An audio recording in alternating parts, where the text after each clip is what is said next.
సత్యవంతుని స్వరము మానవాళికి వరము, జీవితాలలో వెలుగును నింపే సుమధుర సునాదము. బెతెస్దా మినిస్ట్రీస్ సమర్పించు సత్యవంతుని స్వరము అనే ఈ కార్యక్రమను వీక్షిస్తున్న ప్రేక్షకులకు ప్రభు నామమున శుభములు. ఈ సమయంలో దేవుని సేవలో బాగా వాడబడుచున్న మా నాన్నమ్మ డాక్టర్ ఎం జయశీల గారి దైవ సందేశం విందాము. దేవుని నామానికి స్తోత్రములు. ఈ దిన వాక్యముగా క్రీస్తు రాకడలో యూఫ్రటీస్ నది ఎండిపోవుట. ప్రకటన గ్రంథం 16వ అధ్యాయము 12వ వచనం. ఆరో దూత మన పాత్రను యూఫ్రటీస్ అను మహానది మీద కుమ్మరింపగా తూర్పు నుండి వచ్చు రాజులకు మార్గము సిద్ధపరచినట్లు దాని నీళ్లు ఎండిపోయేను. తూర్పు నుండి రాజులు అంటే అన్యులైన రాజులు, వాళ్ళు రావడానికి యూఫ్రటీస్ నదిని యేసు ప్రభు ఎండగొట్టేస్తాడు. ఎవరిని ముట్టడించడానికి అంటే ఇశ్రాయేలీయులను ముట్టడించడానికి, దేవుని ప్రజలను ముట్టడించడానికి. నేను దేవుని నమ్ముకున్నా కదా, అన్ని బాగవుతున్నాయి అని అనుకొని మనం దేవుని నమ్ముకుంటాం. కష్టాలన్నీ పారిపోవాలి, దయ్యాలన్నీ పారిపోవాలి, ఆర్థిక సమస్యలన్నీ పారిపోవాలి, ఏమేమో అనుకొని నేను యేసయ్య నమ్ముకుంటాను, యేసయ్య దగ్గరికి వస్తాం. కానీ అన్ని కష్టాలు వస్తే ఎట్లుంటాయి? ఇవి కడవరి తెగుళ్ళు. ఈ కడవరి తెగులు 2 భాగాలు ఉన్నాయి. మొదటి భాగం ఏంటి అని అంటే ఆ 6వ పాత్రను యూఫ్రటీస్ నది మీద వంపబడుతుంది. కాబట్టి ఇవి 2 సార్లుగా ఈ తెగుళ్ళు వస్తున్నట్టు మనం చూస్తున్నాము. ప్రారంభ తెగుళ్ళు, అంతిమ తెగుళ్ళు అని అంటే సంఘం ఎత్తపడ్డ తర్వాత 7 సంవత్సరంలో మధ్యాకాశంలో ప్రారంభ తెగుళ్ళు మొదటి 3.5 సంవత్సరంలో, తర్వాత తెగుళ్ళు 3.5 సంవత్సరాలు. వీటి వివరణ ఏంటి అని అంటే చూడండి, ప్రకటన గ్రంథం 15 ప్రారంభ వచనంలోనే ఉన్నది. ప్రకటన 8 అధ్యాయము 9 మరియు 10వ అధ్యాయంలో ఈ కడవరి తెగుళ్ళు జరిగే సంభవము అక్కడ ఉన్నట్టు మనం చూస్తున్నాం. అంటే అన్ని మనము చదవడానికి, మనం వివరించడానికి మనకు సమయం సరిపోదు. కడవరి తెగుళ్ళు జరిగే సంభవము 6వ పాత్ర యూఫ్రటీస్ నది మీద కుమ్మరించడం ద్వారా ఆ యూఫ్రటీస్ నది ఎండిపోతుంది. యూఫ్రటీస్ నది అనగా చాలా పెద్దది. పెద్ద నదుల్లో 2 నదులు ఉన్నాయి. దీనికంటే పెద్దది నైల్ నది. ఆ నైల్ నది తర్వాత నెక్స్ట్ ఈ యూఫ్రటీస్ నది అన్నట్టు. ఈ యూఫ్రటీస్ నది పొడవు 2800 కిలోమీటర్లు అండి. అంత పెద్ద నది, జీవ నది, అది ఎండిపోతుంది. ఎండిపోయిన తర్వాత చూడండి, ఇశ్రాయేల్ చెప్తారంట యూఫ్రటీస్ నది నీరు తాగొద్దని చెప్తారంట. ఎందుకు అని అంటే వారి పెద్దలు ఏమంటున్నారు, ఈ యూఫ్రటీస్ నది అష్షూరు రాజ్యంలో వారి ఆధీనంలో ఉండేది కాబట్టి ఆ నీళ్లు తాగొద్దని. అయితే అష్షూరు కానీ, బబులోన్ కానీ, మోయాబు, అమ్మోను, ఇరాక్ ఇవన్నీ సిరియాతో సహా ఇశ్రాయేలు పొరుగు రాజ్యాలు, వీటన్నిటి కూడా పాత నిబంధనలో గుర్తులున్నవండి. అయితే ఈ పొరుగు రాజ్యాలు ఏంటంటే అన్ని అన్య రాజ్యాలే. ఎప్పుడైతే ఇశ్రాయేల్కు స్వాతంత్రం వచ్చిందో రాగానే వీళ్ళందరూ ఏం చేశారని అంటే దాని మీద పగబట్టారు. చిన్న రాజ్యమైన ఇశ్రాయేల్ మీద పగబట్టారు. ఎందుకు పట్టారు? ఈ ఇశ్రాయేల్ రాజ్యము మ్యాప్లో లేకుండా అయిపోయింది. దేవుడు పనిష్మెంట్ ఇచ్చాడు కదా, ఎందుకు? ఈ రక్తం మా మీదను మా పిల్లల మీదను ఉండాలి అని వాళ్ళు యేసు ప్రభువుని చంపేటప్పుడు అన్నారు అన్నట్టు. ఏమని? నీతిమంతుల రక్తం మా మీద మా పిల్లల మీద ఉండదు కాకని అనే వరకు ఏం చేస్తారనంటే మొత్తము ఇశ్రాయేల్ దేశం చెల్లాచెదరైపోయి దేశము మ్యాప్లో లేకుండా అయిపోయింది. కానీ దేవుడు కరుణామయుడు కాబట్టి ఆయన ఏం చేశాడు? తిరిగి మళ్ళీ యూదులను, ఇశ్రాయేళ్లను ప్రపంచం మొత్తంలోంచి ఆయన తిరిగి అక్కడికి సమకూర్చుకున్నాడు. ఎప్పుడైతే సమకూర్చుకొని ఎప్పుడైతే వారి దేశము ఏర్పాటైందో ఈ పొరుగు రాజ్యాలైన 10 రాజ్యాలు దాని మీద పగబట్టి దాన్ని ఎలాగో నాశనం చేయాలని చూస్తున్నట్టు ఇక్కడ మనం చూస్తున్నాం. అయితే కీర్తన 33:15 అక్కడ ఏమన్నా చూడండి, ఆయన వారందరి హృదయములను ఏకరీతిగా నిర్మించిన వాడు, వారి క్రియలన్నీ విచారించువాడు, వారిని దర్శించువాడు. హృదయాలను ఏకరీతిగా నిర్మించిన వాడు. కాబట్టి ఇక్కడ ఇంగ్లీష్ లో ఇవి రూపాలు అనగా వ్యక్తిత్వాలు, ఏకరీతిగా వ్యక్తిత్వాలు నిర్మించిన వాడు. కానీ ఈ నది మీద ఏకరీతిగా చేయలేదంట. వీళ్ళను ఏకరీతిగా నిర్మించాడు. మనుషులందరూ ఒకరే, కానీ నా ముఖం వేరు, మీ ముఖం వేరు, ఈయన ముఖం వేరు, ఆయన ముఖం వేరు, ఒక రీతిగా చేయలేదు. మరి ఒక ఆదాం నుంచి వచ్చాం మనం అందరం, కానీ అందరికి వేరే వేరే రూపాలు ఉన్నాయి కదా.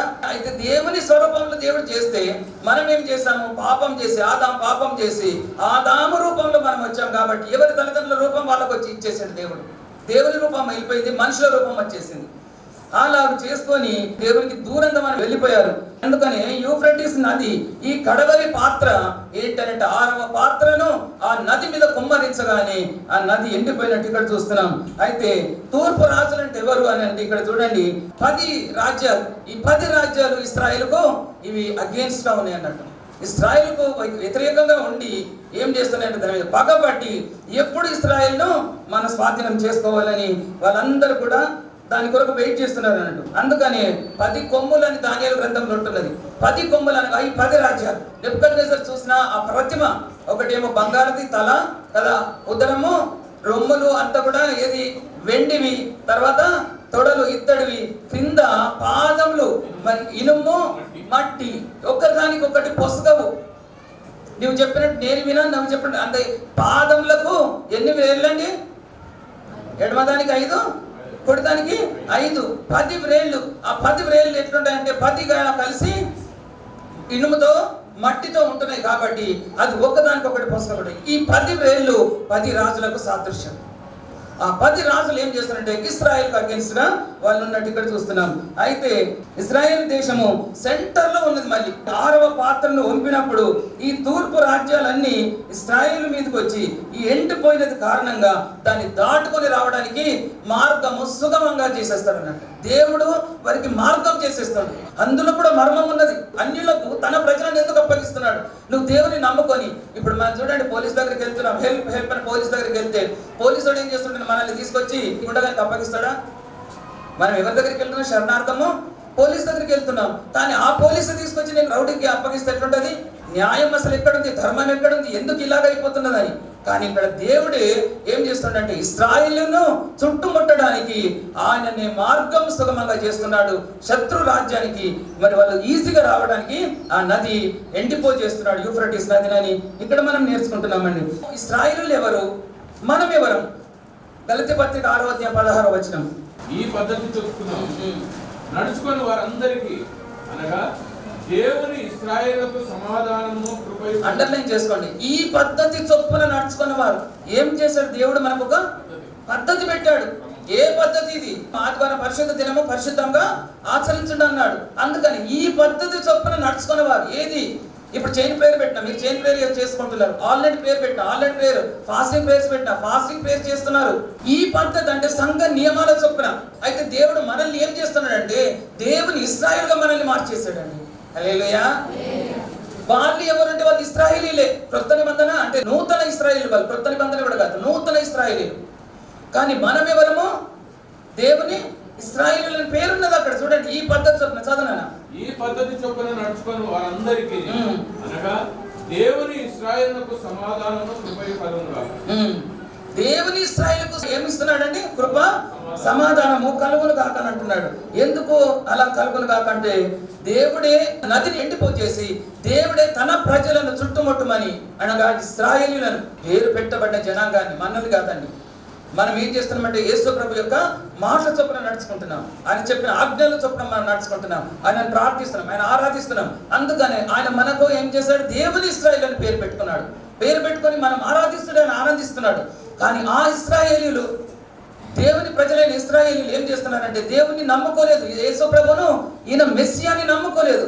అందుకని వారికి అప్పగించడానికి ఆయన మార్గం సుగమంగా చేశాడు. కాబట్టి ఈ పద్ధతి చొప్పున నడుచుకున్న వారికి దేవుని ఇశ్రాయేలులు అనగా ఏ పద్ధతి అంటే ఇవన్నీ చేసిన వారు. కాబట్టి వారిని క్రైస్తవులు కదా అని అన్నారు. కాబట్టి ఈ క్రైస్తవులు అనే వారు ఎలా ఉండాలి?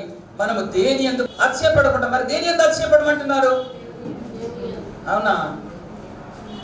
పరిశుద్ధ పౌలు గారు ఏమంటున్నారు? నేను సిలువ యందు తప్ప దేని యందు కూడా నేను అతిశయపడను. సిలువ యందు తప్ప. మనం ఏంటంటే సిలువలోనే మనము యేసుక్రీస్తు నీ కొరకు నా కొరకు చనిపోయాడు. ఇక్కడ క్రీస్తు యొక్క గుణాల్ని మన లోపలికి తెచ్చుకొని దేవుని ఇశ్రాయేలీయుడు అని అనబడాలంటే క్రీస్తు మనసు మనం కలిగి ఉండాలి. క్రీస్తు యేసు కలిగిన మనసు మీరు కూడా కలిగి ఉండండి అంటున్నాడు. కాబట్టి మనం అలాగో కలిగి ఉండాలని యూఫ్రటీస్ నది ఎండిపోజేశాడు. ఎప్పుడైతే శత్రు రాజ్యాలను ఇశ్రాయేల్కు రావడానికి మార్గం సిద్ధపరిచాడు, మొట్టమొదటి ఏంటంటే నేల యుద్ధం జరుగుతుంది. ఎప్పుడైతే నేల యుద్ధం జరుగుతుందో అప్పుడు మార్గము సిద్ధం చేసుకుంటున్నాడు. ప్రకటన 16:12 6వ దూత తన పాత్రను యూఫ్రటీస్ అని మహానది మీద కుమ్మరించగా తూర్పు నుండి వచ్చే రాజులకు మార్గము సిద్ధపరచబడినట్లు దాని నీళ్లు ఎండిపోజేశారు. ఎవరు ఎండిపోజేశారంటే దేవుడే ఎండిపోజేశాడు. కాబట్టి ఇంకా కిందికి చూస్తే అక్కడ హర్మెగద్దోన్ యుద్ధం, అక్కడ స్థలం ఉన్నదండి. ఎప్పుడైతే యూఫ్రటీస్ నది ఎండిపోయిందో అక్కడ స్థలం సిద్ధపరిచాడు, నది ఒడ్డున స్థలం సిద్ధపరిచాడు. అదే స్థలము హర్మెగద్దోన్ అనే ప్రాంతం. అదే స్థలాన్ని యెహోషాపాతు లోయ అని అంటారు. అదే లాస్ట్ వార్ అన్నట్టు. అక్కడ ఇశ్రాయేలుతో ఈ 10 రాజ్యాలు అక్కడ యుద్ధానికి సిద్ధపడతారండి. 7వ పాత్రను పంపక ముందంట ఎందుకు వారిని అలా నాశనం చేస్తాడని అంటే చూడండి, అందులో ఇశ్రాయేలును నాశనం చేయడానికని ఎప్పుడైతే మార్గం సుగమంగా ఉంటుందో అందరు కూడా, ప్రకటన గ్రంథం చూడండి 6వ అధ్యాయము 9-10 వచనాలు. ఆయన 5వ ముద్రను విప్పినప్పుడు దేవుని వాక్యము నిమిత్తమును తాను ఇచ్చిన సాక్ష్యము నిమిత్తము పడిన వారి ఆత్మలను బలిపీఠము కింద చూచితిని. వధింపబడిన వారి ఆత్మలను బలిపీఠం కింద చూచితిని. వాళ్ళు ఏమంటున్నారు?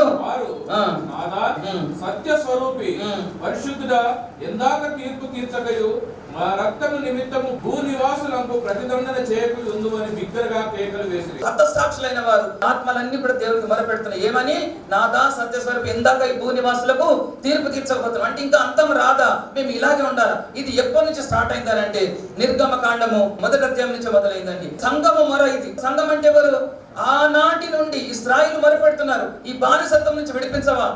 అక్కడ ఎంతో మంది చనిపోయారు, ఎంతో మందికి వధ జరిగింది, ఎంతో మందిని తలలు కట్ చేశారు, అలాగ చంపేస్తున్నారు. అందుకని అక్కడి నుంచి ఎంతవరకు ఇప్పటి వరకు ఎంత మంది చనిపోయారో వారందరూ ఆత్మలు మొరపెడుతున్నాయండి. అప్పుడు ఏమంటున్నాడు దేవుడు? దాని కిందకున్న చదవండి. ఇంకా నీ సహోదరుల సహసహోదరుల లెక్క కూడా పూర్తగు వరకు కొంచెం కాలం ఆగమంటున్నాడు. ఆ మొర అంతా ఆయన కవిలలో దాచి ఉంచాడంటండి. కవిల అంటే పుస్తకం. నీ కవిలలో అంటే నీ పుస్తకంలో దాచబడాను. ఆయన రాసుకుంటుండటండి. నీ కన్నీళ్లు విడిచావో ఒక్కొక్క కన్నీటి బొట్టు ఆయన కవిలలో కనబడుతుందనంటే ఆయన బుక్ లో కనబడుతున్నది. నువ్వెంత బాధపడుతున్నావు గ్రంథములలో రాసుకుంటున్నాడండి ఆయన. హల్లెలూయా. అవి చూసుకుంటా నీకు సహాయం చేయాలని ప్రభువు దానికి ప్లాన్స్ ఏర్పాటు చేస్తున్నాడంట. హల్లెలూయా. అందుకనే జకర్యా గ్రంథం 14వ అధ్యాయము 2 యెరూషలేము మీద యుద్ధము చేయుటకు నేను అన్యజనులందరినీ సమకూర్చబోతున్నాను. పట్టణము కట్టబడును, పట్టణము పట్టబడుతుంది, ఇండ్లు కొల్లబెట్టబడును, స్త్రీలు చెరపబడుతున్నారు. ఇక్కడ చూడండి, ఎవరు? ఇశ్రాయేలీలు. ఇశ్రాయేలు పట్టణము పట్టబడుతుంది, ఇశ్రాయేలు స్త్రీలు చెరపబడుతున్నారు. పట్టణంలో సగం మంది చెరపట్టబడిపోదురు, సగం మంది చెరపట్టబడిపోతున్నారు. శేషించు వారు నిర్మూలము కాకుండా పట్టణంలో నిలుతురు. శేషించిన వారు నిర్మూలం కాకుండా పట్టణంలో నిలుతురండి. హల్లెలూయా. శేషించిన వారి కొరకు ప్రార్థన చేయమని చాలా సార్లు ఉంది బైబిల్లో. ఇక్కడ శేషించిన వారంట పట్టణంలో నిలుతురు, వారికి ఏది కూడా కాదండి. హల్లెలూయా. లట్టు పొట్టు అంతా నిగిరిపోతారు. ఎవరు నిజమైన దేవుని భయం భక్తి కలిగిన వారు వాళ్ళే నిలుస్తారండి. పట్టణంలో సగం మంది వారు చెరపట్టబడిపోతారు, శేషించిన వారు మాత్రమే నిలబడిపోతారని ఇక్కడ ప్రభు మాట్లాడుతున్నాడండి. హల్లెలూయా అంటే హల్లెలూయా. అందుకని ఇక్కడ చూడండి, యోహాను 1వ శతాబ్దంలో ఎలాగ చెప్పాడో అలాగే సంపూర్ణంగా నెరవేరడము ఇప్పుడు జరుగుతుందంట. ఎందుకనంటే తూర్పు రాజ్యాలన్నీ కూడి ఆ నదిని దాటి ఇశ్రాయేలు రాజ్యాన్ని ముట్టడి వేస్తారు. ఎందుకు ఎండిపోతుంది ఇది? ఎందుకు దేవుడు ఎండగొడతాడు అని అంటే అది అపవాది యొక్క పరిపాలన మొదలవుతుంది. కనుక చీకటి పరిపాలన. ఏ చీకటి పరిపాలన అంటే సంఘం ఎత్తబడ్డ తర్వాత ఇక్కడ ఉన్న వాళ్ళు ఎవరు? వాళ్ళని ఎవరు పరిపాలిస్తారు? సాతాను, అపవాది పరిపాలిస్తుంది. కాబట్టి ఆ చీకటి పరిపాలనలో ఈ నది ఎండగొట్టేస్తాడని ఇక్కడ మనం నేర్చుకుంటున్నాం. అందుకని ఆ శ్రమల్లో కొద్దిగా సంఘం కూడా ఉంటుందంట. ఎవరైతే ఖచ్చితంగా దేవుని ఆరాధిస్తారో వాళ్ళు కూడా ఉంటారంట. కానీ సాతాను ముద్ర వేసిన వాళ్ళకే అది కుడుతుందంటండి. సాతాను ముద్ర ఏది? 600 ఆ ముద్ర వేసుకున్న వాళ్ళని కొడుతుంది. అది దేవుని ముద్ర కూడా ఉంటుంది. దేవుని ముద్ర ఉన్న వాళ్ళకి అది ఒక్క మిడత కొడితే 6 నెలలు తేలు కుట్టినట్టు బాధ అంట. కానీ ఎవరైతే యేసు ప్రభువుని నమ్ముకున్నారో వారిని అది కుట్టనే కుట్టదంటండి. హల్లెలూయా.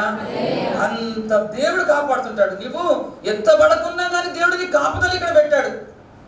సంఘం ఎత్తబడుతుంది కానీ కొంతమంది మిగిలిపోతారు. ఎందుకంటే మరి మీరు ప్రార్థన చేయడానికి మిగిలి చేస్తాడో ఏమో కానీ వారికి మాత్రం ఏది ఎఫెక్ట్ కాదంట. 9వ అధ్యాయం చూడండి, మిడతలు బయటకు వచ్చి వారి నొప్పితో బాధ పెడతాయి కానీ ఎవరికి కూడా ఎలాంటి బాధ ఉండదు. ప్రకటన 6వ అధ్యాయం 4వ వచనం. అప్పుడు ఎర్రనిదైన వేరొక గుర్రము బయలుదేరాను. మనుషులు ఒకడు చంపుకున్నట్లు భూలోకంలో సమాధానం లేకుండా చేయుటకు ఎర్రని గుర్రం మీద వాడు అపవాది సంచారం చేస్తుంటాడు. వాని పరిపాలన స్టార్ట్ అవుతుంటది. రక్తపాతమే, ఒకరికొకరు చంపుకుంటా ఉంటారు. అంత రక్తపాతం అవుతుంటే ఏమైతుందని కానీ ఎవరైతే యేసుక్రీస్తు నమ్ముకున్నారో వారికి ఏది కూడా హాని జరగదని ప్రభు మాట్లాడుతున్నాడు. అందుకని ఇక్కడ చూడండి, ఆకాశ మండలంలోనికి అప్పుడు ప్రభు వచ్చేస్తాడండి. ఎప్పుడు సంఘం ఎత్తబడగానే ఆకాశ మండలంలోనికి ప్రభు వచ్చేస్తాడు. ప్రభు వచ్చేసి 7 సంవత్సరాలు అయిపోయిన తర్వాత అప్పుడు ఆయన పైకి తీసుకొని వెళ్ళి సంఘానికి ఏం చేస్తున్నాడు, అన్ని బిరుదులు ఇస్తున్నాడు అంటండి. హల్లెలూయా. 5 మినాలు ఇచ్చిన వారికి ఇంకా 5 మినాలు ఇస్తాడు. తర్వాత 10 రాజ్యముల మీద ఆయన అధిపతిగా చేస్తాడు. అలాగే కిరీటం ఇచ్చేవారికి కిరీటం ఇస్తాడు, రింగు ఇచ్చేవారికి కదా జెరుబ్బాబెల్కి ఏమి ఇస్తాడు, నేను ముద్ర డొంగరంగా చేస్తానంటున్నాడు. ఆయనకు రింగ్ ఇచ్చాడు. ఆ రింగ్ అంటే అధికారం ఇచ్చాడు. నేను ఏది దేవుని కొరకు చేశా దానిని బట్టి నీ విశ్వాస పరిమాణం చొప్పున నీవు ఒక గిఫ్ట్ పొందుకుంటావు. 7 సంవత్సరాలు అయిపోయిన తర్వాత అప్పుడు 1000 ఏళ్ల పరిపాలనకు దేవుడు తన సంఘంతో తన వధువుతో కిందికి భూమి మీద కాలు పెడతాడండి. హల్లెలూయా, హల్లెలూయా. నువ్వు ఎలా సిద్ధపడాలి? కీర్తన 45:13లో అంతఃపురంలో ఉండు పెళ్లి కుమార్తె కేవలం మహిమ గలది. తర్వాత యోబేలు 2:16 అంటాడు, ప్రార్థన గది నుంచి పెళ్లి కుమార్తె రావాలి, అంతఃపురంలో ఉండి పెళ్లి కుమారుడు రావాలి, అక్కడ కలుసుకోవాలి, మధ్యాకాశంలో కలుసుకొని కిందికి దిగి రావాలి, సంఘంతో కలిసి దేవుడు వస్తాడు అన్నాడు. యూదులు, ఇశ్రాయేలు, నామకాది క్రైస్తవులు, యేసు ప్రభు నమ్ముకునే వాళ్ళు, ఇంకా సాతాన్ చర్చిలో పూజించే వాళ్ళు, వీళ్ళందరూ ఉండిపోతారు. వీళ్ళందరికీ ఏముంటదని అంటే నరకానికి వాళ్ళు ముద్రలు వేసుకొని ఉంటారండి. చూడండి, ప్రకటన గ్రంథం 19వ అధ్యాయము 8వ వచనంలో గొర్రె పిల్ల విందుకు పిలువబడిన వారు ధన్యులని రాసి ఉంటుంది. హల్లెలూయా. గొర్రె పిల్ల విందుకు పిలువబడితే నీకు పరలోక రాజ్యం అండి. బట్టలు లేవని నేను ఆగిపోయానేమో, ఇంకోటి లేదని ఇంకొకరు ఆగిపోతారు. వెళ్ళగానే నాకు ఎవరు వచ్చారు, చుట్టాలు వచ్చారని ఇంకొకరు ఆగిపోతారు. అప్పుడు ఏమైపోతుందంటే మనం నరకానికి పాత్రలమవుతాం.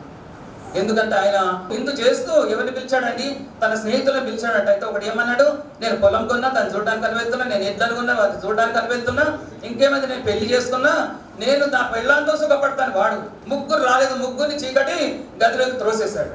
నేను విందు చేస్తా, మీరు రారా, మీ పేర్లు రాసుంటాయండి అక్కడ తప్పకుండా. ఈ విందు అధికారుల విందు కాదు, గొర్రె పిల్ల పెండ్లి విందుకు పిలువబడిన వారు ధన్యులు. నాకు ఆ ఇన్విటేషన్ ఎందుకు రాదని కొట్లాడాలి మనం. ఆ పెండ్లి విందుకు రాని వాళ్ళ మీద పాత్రలు కుమ్మరింపబడుతున్నాయండి.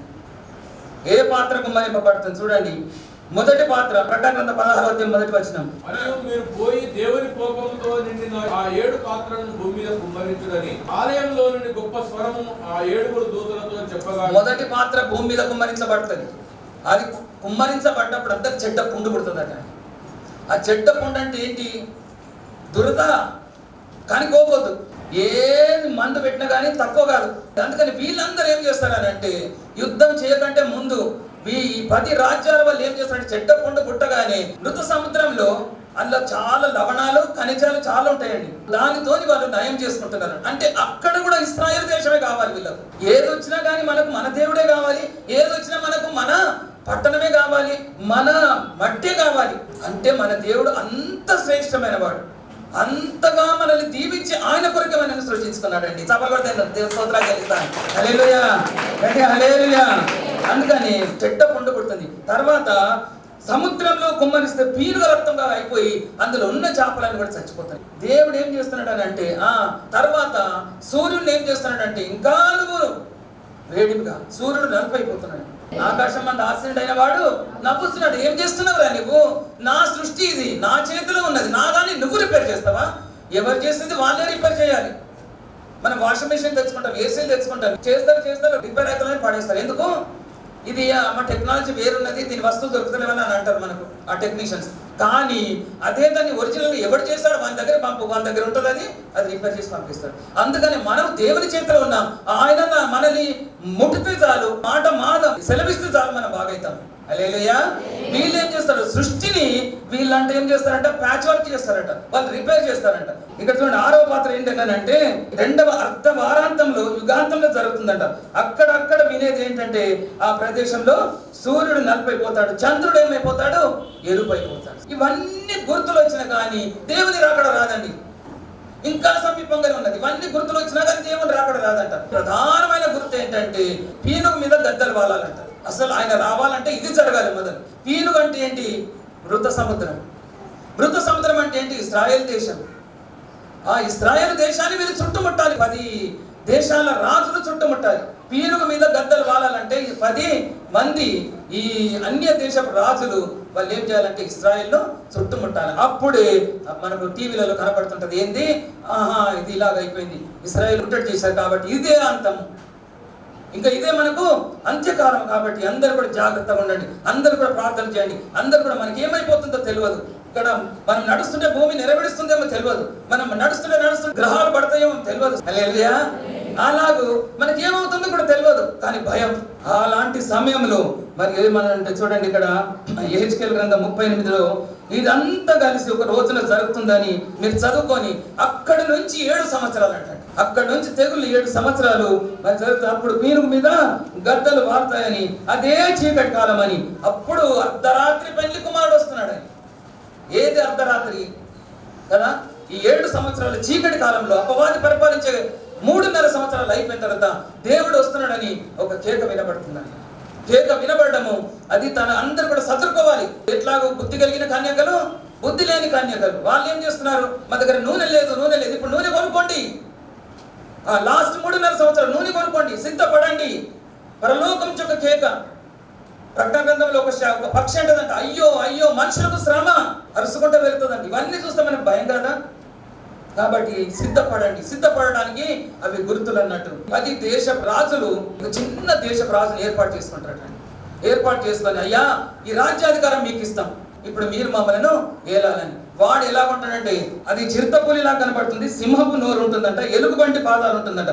ఒకేసారి ఒకే ఊరు వారికి ఈ 3 రకాలుగా కనబడుతుందంటండి వాడు.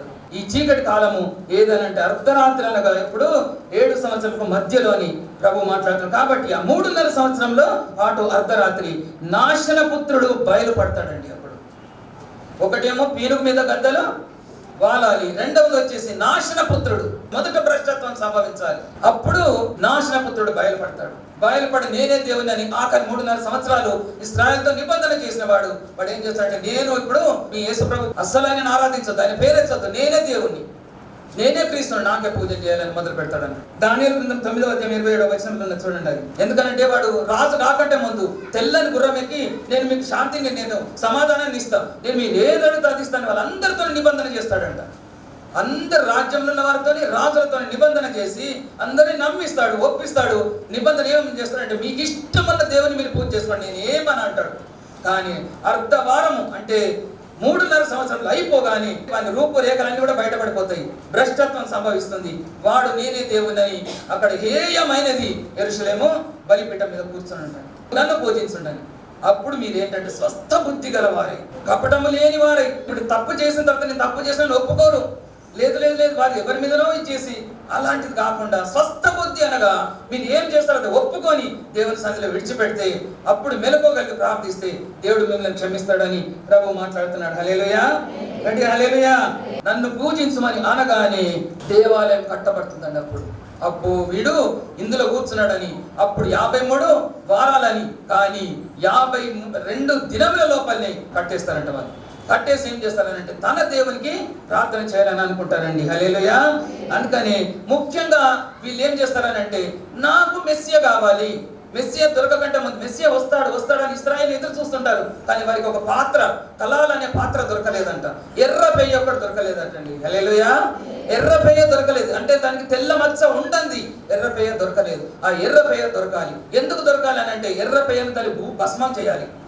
భస్మం చేసి ఆ భస్మాన్ని ఏం చేయాలనంటే దేవాలయంలో అన్ని చోట్ల వాళ్ళు చల్లాలి, దాన్ని పరిశుద్ధపరచాలి. దాంట్లో దీపస్తంభం ఉన్నది, సన్నిధి బల్ల రొట్టె ఉంది కదా, కరుణాపీఠం ఉన్నది, బలిపీఠం ఉన్నది. అన్నిటి మీద ఆ బూడిదను చల్లాలి అంటే పరిశుద్ధపరచాలి వాళ్ళ ఆచార ప్రకారం. అందుకని ఎర్ర పెయ్య దొరకాలి. ఎర్ర పెయ్యను వాళ్ళు భస్మం చేసి అదంతా కూడా ప్రక్షాళన చేస్తారంట. హల్లెలూయా. ఆ ప్రక్షాళన చేసినప్పుడు చూడండి, ఇక్కడ ప్రకటన గ్రంథం 12వ అధ్యాయంలో అక్కడ శ్రమలు మొదలవుతాయి యూదులకు. అంటే అక్కడ స్త్రీని చాలా చేస్తుంటారు కదా. అప్పుడు ఈ ప్రభు ఏం చేస్తాడనంటే, యేసయ్య జకర్యా గ్రంథం 14వ అధ్యాయం 2వ వచనంలో ఆయన ఒలీవ కొండ మీద కాలు పెట్టడం అవసరం లేదు. ఆ కొండ ఏమైపోతుంది, లోయలాగా అయిపోయింది. లోయలాగా అయిపోతే అందులోకి ఇశ్రాయేలు వెళ్ళేసింది, అక్కడ దాక్కుంటారు. ఎందుకు? హేయమైనది ఎక్కడికి వచ్చేసింది? పరిశుద్ధ బలిపీఠం మీదకి వచ్చేసింది. వాడే నేనే క్రీస్తుని చెప్పుకునే వరకు అమ్మో నువ్వు మోసం చేసినావని చెప్పేసి వాళ్ళు ఏం చేస్తారు, బయటకు వచ్చేసి ఆ లోయలలో దాక్కొని ఉంటున్నాడు. దాక్కొని ఉంటే అప్పుడు ఈ శ్రమలకు తాళలేక యేసు ప్రభు వారికి కనబడితే అప్పుడు ఆయన అంటారు అన్నట్టు, దేవా నువ్వు వచ్చినప్పుడు మేము నిన్ను నమ్మకోలేదని, ప్రభు పేరిట వచ్చిన వాడివి నీవే, ప్రభు పేరిట వచ్చిన వాడు స్తుతింపబడును గాక, హల్లెలూయా. అప్పుడు మొదలు పెడతారండి అరవడము, మేము మిమ్మల్ని నమ్ముకోలేదు, మాకు ఇన్ని శ్రమలు వచ్చినాయని. అప్పుడు ఇది చేస్తే ఈయన ఏం చేస్తున్నాడు అని అంటే, యేసు ప్రభు వీళ్ళందరినీ ఎందుకు యూఫ్రటీస్ నది ఎండిపోజేశాడు అని అంటే, శత్రు రాజ్యాలకు ఇశ్రాయేల్ ఎందుకు ఇచ్చేశాడంటే, ప్రతి దేశపు రాజులు అన్యజనులందరూ కూడా వచ్చేసి ఇక్కడ ఇశ్రాయేలు చుట్టుముడితే దేవుడు ఏం చేస్తున్నాడంటే వారి గుర్రపు డెక్కలతో అందరినీ కూడా తొక్కేస్తాడట. యెషయా 63 గ్రంథంలో ఎందుకు నీ వస్త్రాలు ఎర్రగా ఉన్నవి, ఈ రక్తం ఏంటి అని అడిగితే, నేను ద్రాక్ష గానుగలో వారిని వేసి తొక్కేసినాను అంటాడు. ఆ రక్తం నా మీద పడ్డది, ఆ రసం నా మీద పడ్డదండి. ఎవరు అనంటే ఈ 10 దేశపు రాజులు, ఈ అన్యజనులందరినీ దేవుడు ఏం చేస్తున్నాడు, ఇశ్రాయేలులను ముట్టకుండా వారితో యుద్ధం చేస్తాడు. హర్మెగెద్దోను లోయలో వీళ్ళందరూ కూడా యుద్ధం చేస్తే వాళ్ళు గెలవరు, ఇశ్రాయేలు గెలవరు. గెలవకపోతే యేసు ప్రభు తన సైన్యంతో వచ్చేసి వారందరినీ కూడా ఆ గుర్రపు డెక్కలతో తొక్కించేసి వారందరూ కూడా సంహరిస్తాడు. అప్పుడు మనకు విజయం. హల్లెలూయా, గట్టిగా హల్లెలూయా. అందుకని ఇవన్నీ కూడా మరి జ్ఞాపకం పెట్టుకొని మీరు సంతోషించడం, మీ విడుదల సమీపమై ఉన్నదని ప్రభు మనతో చెప్తున్నాడు. అందుకని మీరు ఎవరు కూడా ఇలాంటి భయాలు పెట్టుకోకుండా, నా దేవుడు అంతవరకు ఇదిగో నేను యుగ సమాప్తి వరకు నేను మీతో ఉన్నాను అంటున్నాడు. ఇంతగా దేవుడు మనల్ని ఆశీర్వదిస్తున్నాడు, ఇంతగా మనల్ని కాపాడుతున్నాడు. వాళ్ళు ఎప్పటి నుంచి అండి హతసాక్షులు, నిర్గమకాండం నుంచి మొదలు పెడితే ఇంతవరకు హతసాక్షులు అవుతున్నారు. వారందరూ మాట్లాడుతున్నారు, అయ్యా ఇంకా రాదా ఇంకా రాదా అని. భూమి కూడా ఏమైతుంది, మూలుగుతున్నదంట. ఎందుకనంటే ఇంకా నీవు రావా ప్రభు అని. ఎందుకంటే నీ సహోదరుల సంఖ్య ఇంకా పూర్తి కాలేదు. కాబట్టి అంతవరకు కొంచెం సేపు ఓపిక పట్టమంటున్నాడు. అందుకని అందరూ కూడా మారాలి. పాపి చిరాయి అంటారు. ఎందుకంటారు, వానికి ఇంకా సమయం ఇస్తున్నాడు. మనం చనిపోలేదు, మనం ఎందుకున్నాం, ఇంకా నీకు సమయం ఇచ్చాడు. దేవుని మనము ఆరాధించడం, మన తప్పు తెలుసుకుని మనం ఒప్పుకొని ఆయన నమ్ముకోవడానికి ఇంకా సమయం ఇస్తున్నాడు. ఈ దినము నువ్వు సజీవులుగా ఉన్నావంటే నీకు సమయం ఇచ్చాడు. నా దేవుని సువార్త త్వరగా మనం ప్రకటించి స్వస్థ బుద్ధి గల వారిగా మనం మెలుకువగలిగి ప్రభువును మనం ఘనపరచాలి. అప్పుడే నీ శత్రువులను ఆయన ఏం చేస్తాడంటే ద్రాక్షలను గానుగలేసి తొక్కినట్టు ఆయన తొక్కేస్తాడండి. ఇంకా ఎవరు కూడా మన మీదకి రాదు, ఏ ఆపద రాదు, ఏ వ్యాధి రాదు, ఏ శోధన రాదు. దేవుడు మనల్ని ఆశీర్వదిస్తాడు. దేవుడు తనతో తీసుకొని వెళ్ళడానికి మనల్ని సృష్టించుకున్నాడు. హల్లెలూయా, హల్లెలూయా.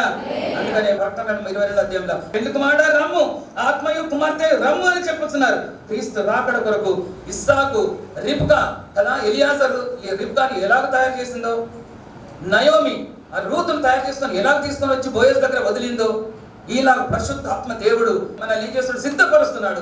ఎవరితో అంటే యేసుక్రీస్తుతో మనము ఆయనతో కలిసి ఉండడానికి. వీళ్ళందరూ కూడా మనల్ని సిద్ధపరుస్తున్నారు. కాబట్టి ఆ సిద్ధపాట్లో మనం ఉండి ఆయన తీర్థపడే సంఘం ఉండడానికి దేవుడు మనల్ని స్థిరపరచును గాక. దేవుడి వాక్యాన్ని దీవించును గాక. ఆమేన్.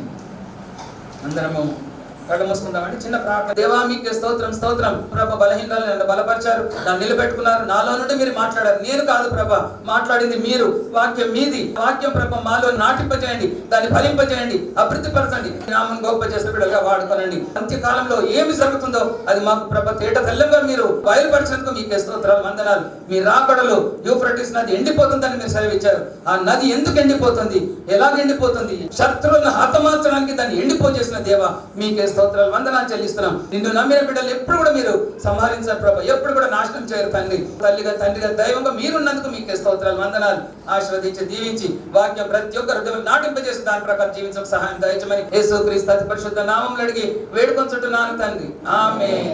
యేసు రక్తమే జయం, ప్రభు యేసు నామమే జయం, ప్రభు యేసు రక్తం సంపూర్ణ విజయం కలుగుగా. ఆమేన్. అందరూ ప్రైజ్ లాడండి, ప్రైజ్ లాడ్. దేవుడు మిమ్మల్ని అందరిని ఆశీర్వదించును గాక. ఇంతవరకు మీరు విన్న ఈ దైవ సందేశం ద్వారా మీరు ఆత్మీయంగా భౌతికంగా మేలులు పొందారని ఆశిస్తున్నాము. ఈ కార్యక్రమం ఆగిపోకుండా ఇక ముందు కొనసాగించబడాలని మీ ప్రార్థనలో ఎత్తిపట్టి ప్రార్థించండి. మీలో ఎవరైనా ప్రేరేపణ కలిగిన వారు మాకు ఆర్థికంగా సహాయం చేయగలరు.